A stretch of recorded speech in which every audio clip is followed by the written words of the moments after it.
everyone. My name is Tina, and today I'll be discussing about the concept of inflation. So, what comes to mind when inflation is shown on the screen? Is it an infinite problem? Is it a needle that can pop the economic bubble? Or is it a ticking bomb that can explode at any moment? While often viewed negatively, inflation is the beating heartbeat of a vibrant economy. So allow me to unveil the hidden realities of inflation to you. The effects of inflation consist of devaluing currency, an increase in interest rate, and reducing consumers' purchasing powers. So, let's throw back to one of inflation's effects, devaluing currency. Is it entirely bad? Well, when a money's value is decreased, that means imported products becomes more expensive. And when this happens, people in the country will be more willing to purchase local alternatives rather than the imported products. And when more of the local alternatives are being purchased, more employment will be needed in the country to aid with these high demands.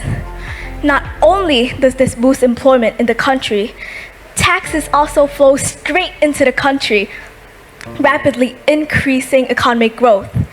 Additionally, decreasing the current account deficit and increasing the GDP rate.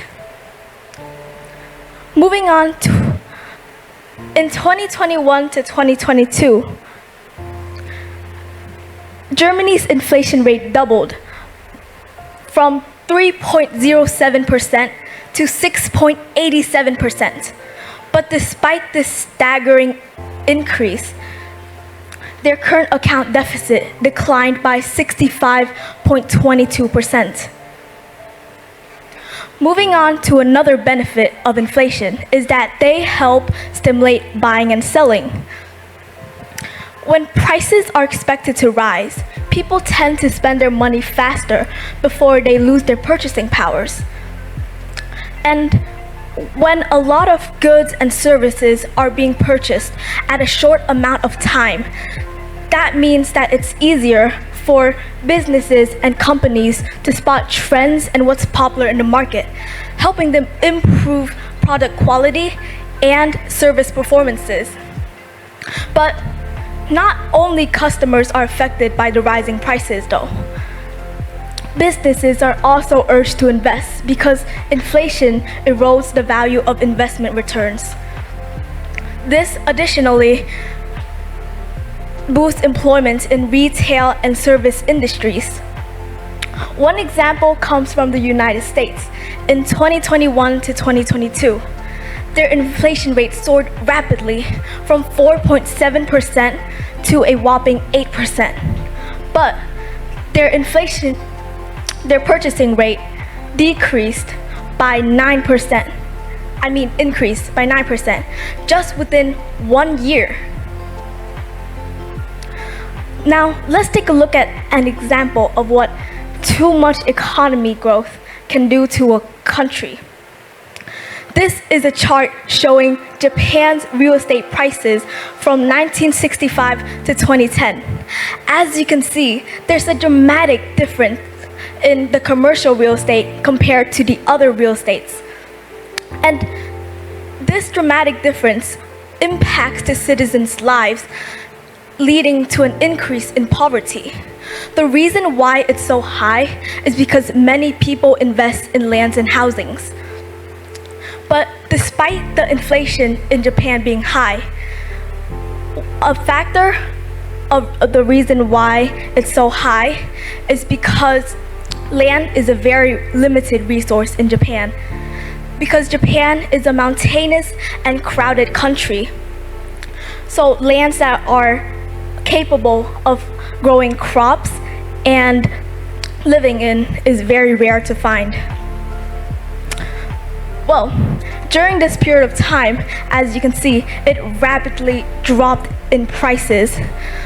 The main reason why is because most of the prices of the commercial real estates are investments that has been held for far too long. Another small factor is because during this period of time, Japan's population declined rapidly, leading to a decline in prices as well. Less demands of lands are needed in Japan. This chart reflects on people's greediness, and it reflects on how too much economic growth can lead to the bubble of economic being bursted. Let's look at a better example of a growing economy. This is a chart comparing Vietnam's inflation rate to other European countries, including Niger, for a closer value comparison. As you can see, there is Germany's, Finland, Sweden, Niger, and France's inflation is growing at a constant pace, but Vietnam's and Russia is growing rapidly at a short period of time. But the inflation rate isn't enough to prove and show what the country's economic growth is like.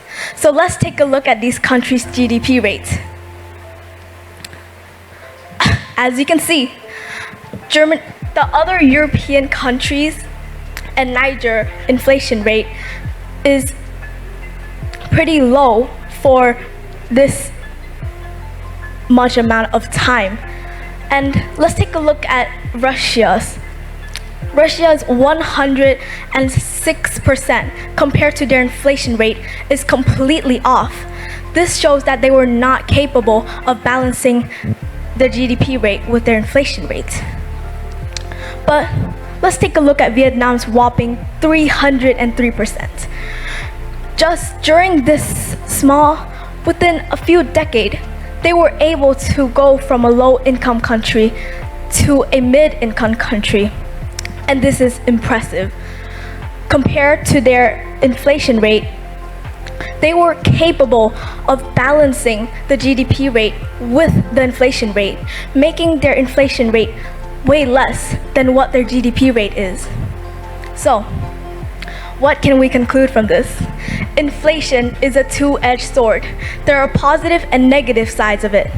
And when it can be balanced, it will drive economic growth, bettering the lives of citizens each day. Thank you for listening.